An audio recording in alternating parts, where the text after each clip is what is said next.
Hello, আসসালামু আলাইকুম সবার কি অবস্থা? সবাই কেমন আছেন? আশা করছি সবাই ভালো আছেন। গতকালকে আমরা গিয়েছিলাম আমার দাদা বাড়িতে। আমার চাচাদের বাসায় আমাদের দাওয়াত ছিল। আসলে ঈদ করতে বাড়িতে আসার পরে তো সব আত্মীয়-স্বজনদের বাসাতেই দাওয়াত ছিল।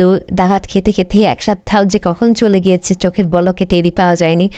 তো ঢাকায় ফেরার আগ মুহূর্তে আমরা গিয়েছিলাম আমার দাদা বাড়িতে চাচাদের বাসায়। এখানে আসার পর তো দেখি একদম অনেক আয়োজন করা হয়েছে। যেহেতু আমি, বাবা, আমার বাবা, মা, আমার ছেলে আর আমার ভাইয়ের বউ, ভাবি আমরা গিয়েছিলাম।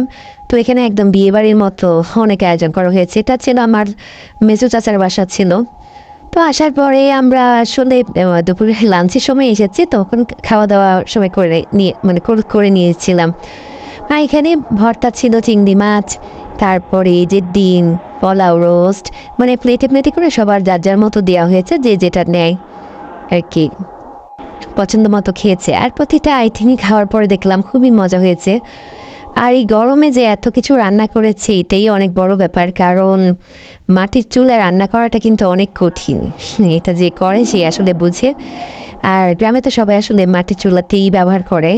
গ্যাসটা আসলে রাতেই ইউজ করা হয়। সবসময় দিনের বেলা তেমন গ্যাসে কেউ রান্নাবান্না করে না।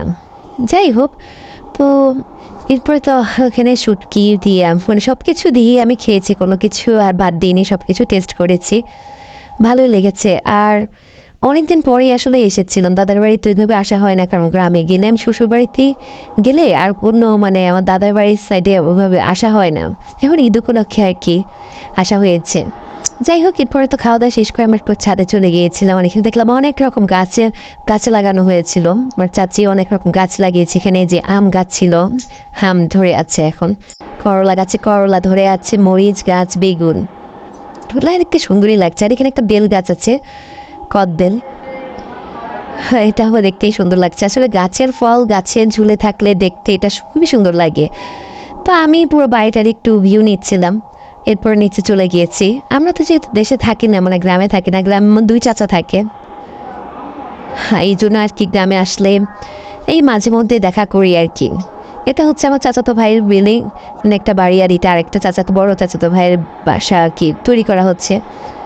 আর ওইটা হচ্ছে তিন সেটের ঘরটা হচ্ছে আমাদের চাচার বাবার আমলের ওই বাসাটা আর কি, পুরোনো বাড়ি আর কি। তো এখানে দেখলাম আবার টমেটো, লাল লাল পাকা পাকা টমেটো দেখে খুব ভালো লাগলো। এই খাওয়া দাওয়া শেষ করে আমরা একটু বাড়ির আশেপাশে হাঁটতে বের হয়েছিলাম। আমাদের যেসব আত্মীয় স্বজন ছিল, পাড়া প্রতিবেশী, তাদের সাথে একটু দেখা করতে গিয়েছিলাম। এইভাবেই আর কি ঘুরে ফিরে দেখে সবার সাথে একটা সময় কাটালাম, কারণ সবসময় তো আর গ্রামে আসা হয় না। আর আসলেও আমি শ্বশুরবাড়ি থেকে আসলে আমার দাদা বাড়িতে আমি সবসময় আসি না। তো এইভাবে একটু একটা সময় কাটালাম সবার সাথে। আর এই ছিল একটা শর্ট ব্লগ। সবার কার কেমন লাগলো কমেন্ট করে জানাবেন। সবাই ভালো থাকবেন। আল্লাহ হাফেজ।